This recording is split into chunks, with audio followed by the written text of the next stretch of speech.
మిమ్మల్ని నాలో ఏమి నన్ను క్షమించండి అని వదిలేశారు. ఇలా ఇలా ఇలా పెట్టుకొని కాపాడారు మమ్మల్ని అంత ఇదిగా.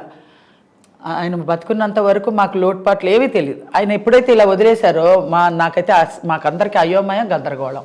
అసలు ఎలా ప్రపంచం ఎలా ఉంది, ఏంటి, ఎలా ఉంటే పరిస్థితి మనం మోల్డ్ చేసుకోవాలి అని ఏమి తెలిసేది కాదు. అలాంటి పరిస్థితుల్లో ఇంకా చెన్నైకి వెళ్ళాం. చెన్నైకి వెళ్ళి, కానీ మొదట్లో మీరు కొన్ని పాత్రలు చేసినా మీకు టర్నింగ్ పాయింట్ రెండు జేళ్ల సీత. యాక్చువల్గా వచ్చి నేను విశ్వనాథ్ గారు పిలిపించారు.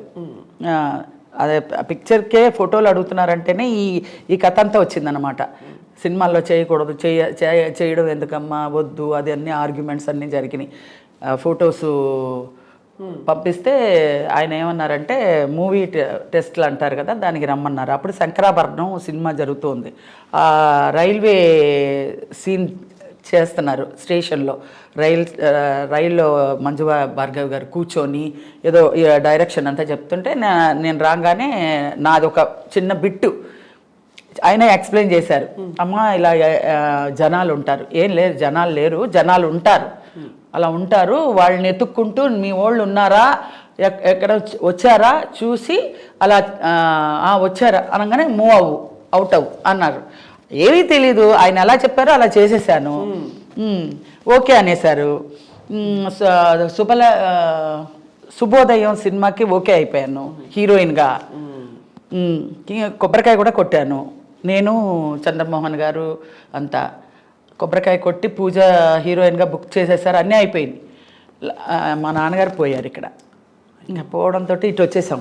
ఇంకా రావడంతో ఇంకా అవన్నీ తంతులు గింతులు అన్నీ ఉంటాయి కదా, అవన్నీ అవ్వడానికి ఇంకా చాలా ఇది మధ్యలో డిస్కంటిన్యూ లాగా అయిపోయింది. దాంతో అమ్మాయి సులక్షణ పెట్టేశారు. నాది అలా వచ్చి అలా వెళ్ళిపోయింది. అలాగా హీరోయిన్ పాత్ర. కానీ ఇప్పుడు తలుచుకుంటే అనిపిస్తుంది హీరోయిన్ పాత్రలు చాలా గొప్ప, కానీ ఈ పాత్ర మీరు తప్ప ఎవరు చేయలేరేమో అనిపిస్తుంది. నిజంగా నేను అది అలాగే వచ్చి వెళ్ళిపోయింది కాబట్టి సరిపోయింది. లేదంటే మహా ఉంటే 5 ఏళ్ళు ఉండేదాన్నేమో హీరోయిన్గా. ఇప్పుడు చూడండి, టిల్ ఎండ్ వరకు ఉంటాను ఆర్టిస్ట్గా. యాక్ట్ చేసినా చేయకపోయినా ఉంది కదా, కెరియర్ ఏదో ఒకటి జరుగుతూ ఉంది కదా. అదైతే బ్యాక్ టు వెళ్ళిపోయేదాన్ని. అండ్ మళ్ళీ అలా చూసి మిమ్మల్ని ఇలా చూడడం కూడా ఊహించుకోలేము. అది కమెడియన్గా ఆడియన్స్ అభిమానులు పొందడం చాలా కష్టం, అసలు నవ్వించడం చాలా కష్టం. అలాంటిది వల్గారిటీ లేకుండా, వెకిల్తనం లేకుండా అలా క్లాస్గా చక్కగా హోమ్లీగా కామెడీ అలాంటి ఆపర్చునిటీ రావడం నా అదృష్టం. అలా డైరెక్టర్ గారికి దొరకడం కానీ, జంజాల గారు కానీ, విశ్వనాథ్ గారు కానీ, మహా డైరెక్టర్స్తో చేయడం నా అదృష్టం. మొత్తం మాకు తెలిసి మీరు 500కి పైగా 500 దాటిపోయిందండి. ఎప్పుడో నేను లెక్క వేయలేదు, అసలు చాలా వెళ్ళిపోయింది అలాగే. అది మళ్ళీ లెక్క పెట్టడం ఎందుకు, నాకు లెక్క పెట్టడం కూడా టైం వేస్ట్ అనిపించేసింది. ఎందుకంటే దాటిపోయిన తర్వాత మనం కౌంట్ చేసుకోలేము. అవును. ఇప్పుడు విశ్వనాథ్ గారి ఆపర్చునిటీ మిస్ అయ్యాక గ్యాప్ వచ్చిందన్నారు. అవును. ఆ గ్యాప్లో తర్వాత మీరు తేరుకుని బయటకు వచ్చి మళ్ళీ మీకు ఇతర ఆపర్చునిటీస్ రావడం ఎప్పుడు మొదలైంది? మళ్ళీ మా నాన్నగారు పోయాక మళ్ళీ వచ్చానే. ఫిబ్రవరి మార్చిలో పోయారు. పోయిన 1980లో అవును ఇవన్నీ జరుగుతూ ఉన్నది. 1980లో రావడం పోవడం ఇవన్నీ జరుగుతుంది. నేను ఎంటర్ అయ్యిందే 1980లో. ఇప్పుడు 41 ఇయర్స్ ఇండస్ట్రీకి వచ్చి. ఇంకా 41 ఇయర్స్లో కనిపిస్తున్నారు. ఇంకా ముందు వచ్చి ఉంటాను కదా. ఇప్పుడు 41 ఇయర్ లాగా ఎలా కనపడతాను? మీ కంటికి అలా కనపడుతున్నానేమో. చాలా మంది ఏం మార్పు లేదు మనలో. అదే చాలా బాబు చిట్టి నిజంగా అది ఎవరన్నా సరే నా ఇంటి పేరు ఏంటని అంటే ఎవరు చెప్పట్లేదు, బాబు చిట్టి అని అంటున్నారు. అలా మా ఇంటి పేరు బాబు చిట్టి అయిపోయింది. మరి చాలా కష్టమైన ఒక సిచ్యువేషన్ నుంచి సరే మీరు స్టార్ అయ్యారు కాబట్టి పర్వాలేదు, కానీ అప్పుడు కష్టపడ్డప్పుడు నిజంగా అంత ఆర్థిక కష్టాలు ఉండేవండి. చాలా యాక్టర్స్ ఇళ్లలో ఇంత కష్టం ఉంటుందా అని ఊహించుకోలేరు ఎవరు. కానీ అదే అండి, అందరి ఇళ్లలో కష్టాలు ఉంటాయి. సినిమా యాక్టర్ ఇంట్లోనే కష్టం ఉంది అనేది ఎలివేట్గా తెలుస్తుంది. ఎందుకంటే సినిమా యాక్టర్లు కదా, సెలబ్రిటీలు కదా, వాళ్ళ ఇంట్లోనే కష్టాలు ఉంటాయేమో విచిత్రంగా అనుకుంటారు. కానీ అందరి ఇళ్లల్లో ఉండే కష్టాలే మా ఇంట్లో కూడా ఉంటాయి. అందరి ఏ ఆర్టిస్ట్ని తీసుకోండి, కష్టం లేదని అంటే అది నేను నమ్మను. అందరికీ కష్టాలు ఉంటాయి.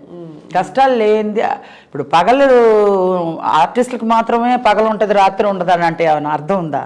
పగలు ఉంటుంది, రాత్రి ఉంటుంది. అది జనరల్ అందరికీ. అది సో మీరు బ్యాక్ బోన్ అయిపోయారు మొత్తానికి, ఫ్యామిలీకి బ్యాక్ బోన్ అయిపోయారు. బ్యాక్ బోన్ అయ్యారు, కష్టాలన్నీ తీర్చారు, మీకు ఒక మంచి స్థానం సంపాదించుకున్నారు. అసలు 2 జేళ్ల సీత అవకాశం. కానీ పేరు ఆ రోజులు కాబట్టి పేరు సంపాదించుకున్నానండి. డబ్బు అనేది సంపాదించుకోలేకపోయినా ఆ రోజుల్లో. డబ్బు ఇప్పటికి కూడా అంత గొప్పగా డబ్బు కూడా తెలియదని ఎవరో చెప్పారు. మీకు ఎంత అడగాలో కూడా తెలియదు ఆ రోజుల్లో. ఇవ్వకుండా చెక్కులు బోన్స్ అయినవి కూడా ఎన్నో ఉన్నాయండి. అప్పుడు ఎలా బాధపడతారండి? అది ఎగ్గొట్టేస్తే ఇంకేం చెప్తామండి. ఇంకా చెక్కులు వస్తుందని చూసుకుంటూ ఉంటే అది పోయిందంటే ఇంక అంతే, చల్లని చెక్ అయిపోతుంది కదా. పోనీ కేసులు పెట్టి అవి అవకాశం ఉండదు. 5,000 10,000కి ఏం కేసులు పెడతామండి? ఏం కేసులు పెడతాం? మహా ఇస్తే 5,000 10,000 15,000 20,000 అంతకన్నా గీ పెట్టినా కూడా ఇచ్చేవాళ్ళు కాదు. అన్యాయం అండి. అంటే 3-4 పిక్చర్లు చేసేదాన్ని కాబట్టి, 3-4 పిక్చర్స్ చేస్తా కాబట్టి అలా కవర్ అయిపోయేది అనమాట. మొత్తానికి సిచ్యువేషన్ నుంచి గట్టెక్కారు. ఈ 2 జేళ్ల సీత అప్పుడు మీ క్యారెక్టర్ ఎలా డిజైన్ చేశారు జంధ్యాల గారు?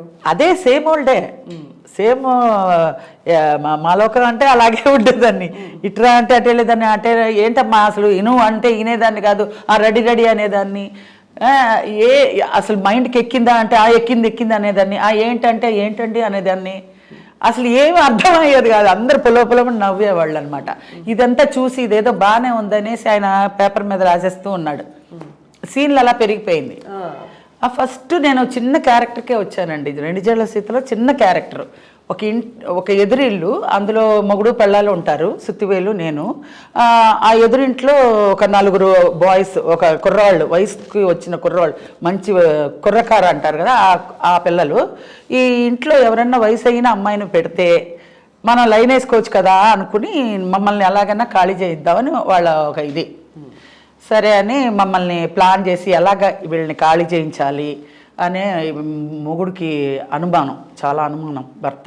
సరే ఈ అమ్మాయిని ఏమన్నా ట్రాప్లోకి ఇలా ఉత్తినే డీల్ చేస్తుంటే అతనికి అనుమానం వచ్చి, అమ్మో వీళ్ళ వల్ల నా భార్యను వదిలి సేఫ్టీ లేదని తీసుకొని ఖాళీ చేసుకుని వెళ్ళిపోతాడు అనేసి ఇలాగా గేమ్ ఆడటం మొదలు పెడతారు.